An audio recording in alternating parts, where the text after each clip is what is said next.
Bonsoir et bienvenue à Salon de Provence. Nous sommes au pied du château de l'Empéry, ce soir pour une soirée jazz. J'accueille sur ce plateau télé Gilles Labouret, bonsoir, directeur de l'IMFP à Salon de Provence. C'est ça. Et Virginie Techenet, bonsoir. Bonsoir. Qui nous fait le plaisir donc de venir à Salon de Provence. Vous vous produisez ce soir dans la cour Renaissance du château de l'Empéry. Très heureuse d'être là, oui. Pour notre grand plaisir, Virginie. Virginie, vous êtes originaire de Draguignan, donc vous êtes une chanteuse de jazz française. Donc je me suis un petit peu renseignée, j'ai lu un petit peu votre bio sur le site. Et donc à 20 ans, les études, le droit, la littérature, et puis là, qu'est-ce qui se passe ? Alors ça ne commence pas vraiment à ce moment-là, ça a commencé un petit peu plus tôt, bien sûr. J'imagine, le plaisir oui. de chanter, c'était là depuis très longtemps, et de chanter sur des tas de musiques très différentes. Et c'est vrai que j'ai réussi à trouver un groupe dans lequel je pouvais chanter. Adolescente J'avais 18 ans à peu près quand j'ai commencé à chanter dans un groupe, dans un vrai groupe avec des vrais musiciens.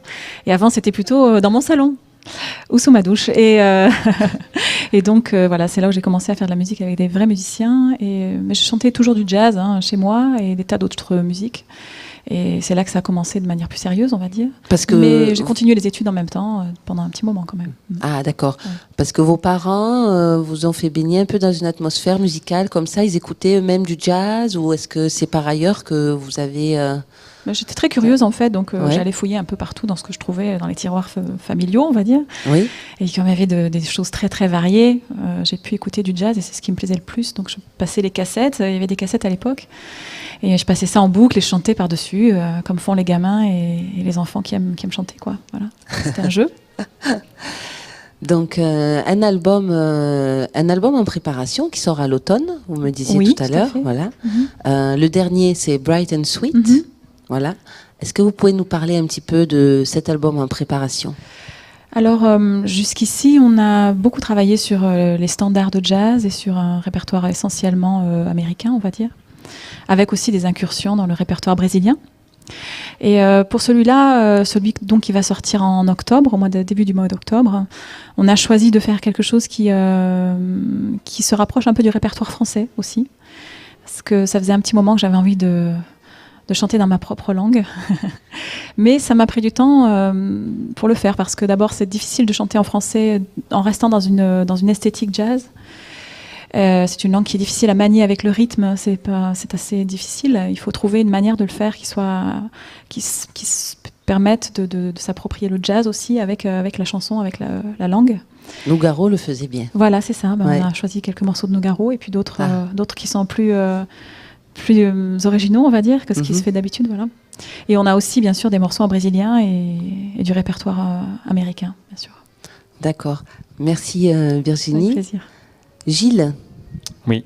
Parlez-nous un petit peu. Donc vous êtes directeur de l'IMFP, qu'on ne présente plus.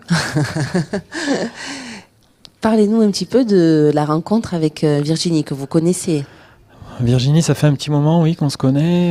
Elle est venue chanter la première fois à l'IMFP, donc dans le cadre des concerts du mardi organisés par Salon de musique, il y a quelques années.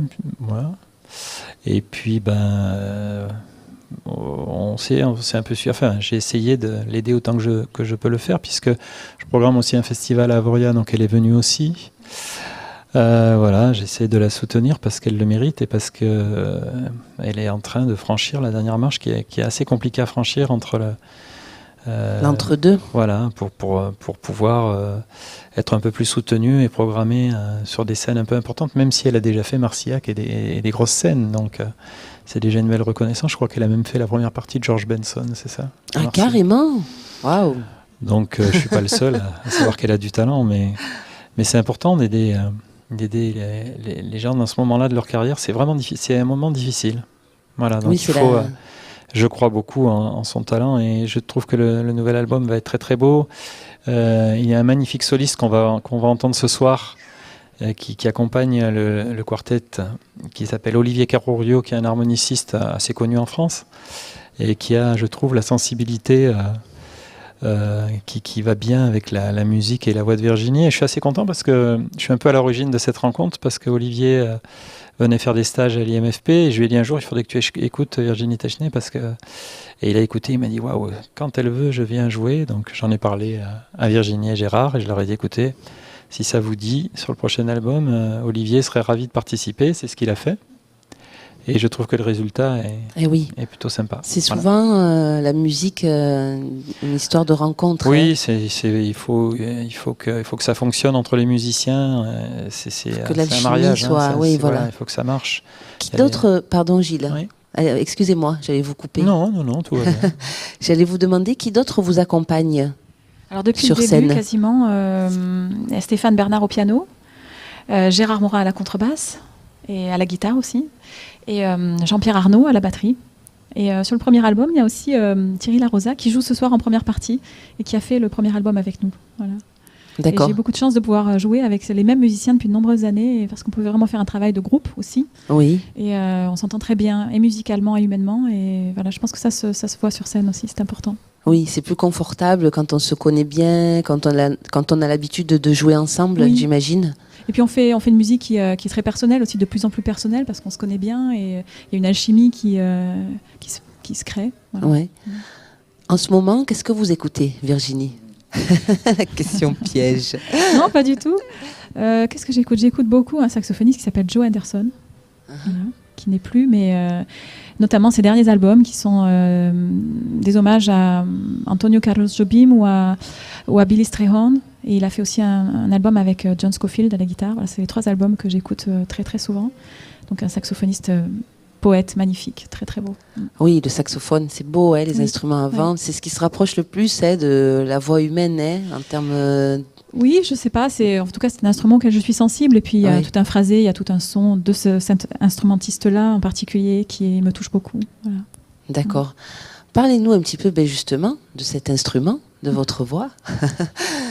Comment ça se passe un petit peu? Comment est-ce qu'on gère? Comment est-ce qu'on travaille son instrument? Qu'est-ce que ça implique d'être une chanteuse de jazz au quotidien? C'est comme toutes les chanteuses, je pense. Ça implique un travail régulier, c'est sûr. Tous les jours, quasiment, de technique vocale pour entretenir l'instrument, pour être sûr qu'il est prêt à répondre au moment où on en a besoin. Et ensuite, évidemment, il y a les aléas du quotidien en fonction du temps qu'il fait, si on a dormi ou pas dormi, ce genre de détails. Voilà. Et oui, la fatigue. Voilà, ça implique de s'échauffer aussi, bien sûr, avant les concerts, d'être détendu si possible, c'est mieux. Gilles. Ouais, alors, qu'est-ce qui se passe en ce moment à l'IMFP? Dites-nous un peu. À l'IMFP, il ne se passe pas grand-chose parce que c'est les vacances scolaires en ce moment, donc c'est un peu calme. Qu'est-ce qui va se passer à la rentrée? On va reprendre en septembre les inscriptions, tout ça, et puis la formation professionnelle commence en octobre, les concerts commenceront en novembre. Voilà, c'est un peu le premier trimestre de programmation, donc en fait de novembre à décembre, donc il n'y a que 2 mois, mais c'est déjà programmé. Je me souviens plus qui y a, mais il y a des super concerts. En particulier, si je me souviens, le 1er décembre, il y a un guitariste qui s'appelle Gilad Excelman, qui est vraiment extraordinaire, que je trouve incroyable. Et puis il y a Ron Herman aussi le 15, voilà, c'est 2 musiciens assez connus. Et puis voilà, en général, on arrive maintenant à bien remplir la salle et avoir un public fidèle sur ces concerts du mardi, c'est plutôt sympa. Ah oui, ça fait un moment maintenant que ça tourne, on va dire. Oui, si je peux me permettre de rajouter un petit chose. Je vous en prie. C'est vrai que Gilles, il fait un travail de fond dans cette école qui est vraiment incroyable, parce que le jazz, c'est pas forcément une musique très populaire. Et il arrive à avoir un public fidèle, parce qu'il a vraiment tenu le coup, il a vraiment eu des projets ambitieux, et il a su s'y tenir, et il a su être persévérant. Et je trouve que ça paye, parce que ça demande une énergie incroyable. Oui, ça demande un peu, voilà. ça demande de se bouger, mais je suis super bien entouré aussi, hein, il y a les gens qui bossent qui bossent une bonne équipe. Nous, on est bien placés pour le savoir, parce qu'on sait qu'il y a une grande ouverture d'esprit aussi à l'IMFP. Oui, on a fait des choses ensemble. Parce qu'on a fait des choses ensemble. C'est autre chose, mais ça a permis à certains jeunes, justement, d'accéder à Non, mais c'est un espace qui est aussi, à l'image de votre télé, participative. Enfin, c'est important pour moi d'accueillir plein de musiciens, de talents comme on en accueille, mais aussi des jeunes qui sont dans le coin, qui ont envie de jouer sur une scène et qui viennent dans un esprit de partage. Tout à fait. C'est ça qui est intéressant. D'ailleurs, ils étaient tous ravis. Je voulais juste parler de la première partie du concert de ce soir de Virginie, puisqu'on accueille un superbe saxophoniste qui s'appelle Olivier Chaussade, que Virginie connaît bien, c'est un peu la même famille. Et Olivier est passé chez nous il y a quelques années. Il a été formé au départ par Gérard Morin, donc le mari de Virginie, qui est professeur à l'IMFP, qui a formé des dizaines de musiciens de jazz. Et puis il est rentré directement au Conservatoire supérieur de Paris en sortant de chez nous. Et là, il revient avec tout le talent qu'il a. Et je suis très très heureux de l'accueillir et de le faire jouer aussi, parce que lui aussi mérite d'être connu. Et peut-être qu'on aura une surprise on verra bien comment ça va se passer. Mais c'est vraiment un grand musicien. La boucle est bouclée. Oui, c'est ça. C'est aider aussi les jeunes qui sortent de chez nous à franchir les marches, pareil. On me fait un signe, voilà, c'est fini pour nous ce soir. Je vous remercie beaucoup. Merci. Merci. Je veux juste remercier aussi la mairie de Salon et le Crédit Mutuel qui nous ont permis de faire le concert ce soir. Ah oui, il faut remercier effectivement les gens qui nous soutiennent. Tout à fait. Merci beaucoup. Bon concert à vous, Virginie. Merci Gilles. À bientôt pour de nouveaux projets. Merci à vous. Merci de partager nos contenus. On a vu que vous étiez nombreux justement à partager les vidéos, les plateaux télé d'Eau-de-Zone sur les réseaux sociaux. C'est très bien. Continuez. Et on se retrouve bientôt pour un nouveau plateau télé. Et je voulais rajouter un grand merci à nos bénévoles aujourd'hui qui sont venus nous donner un coup de main, qui sont derrière les caméras. Voilà. Et bien entendu à toute l'équipe technique d'Eau-de-Zone, toujours présente, fidèle au poste. Merci, à bientôt. Au revoir.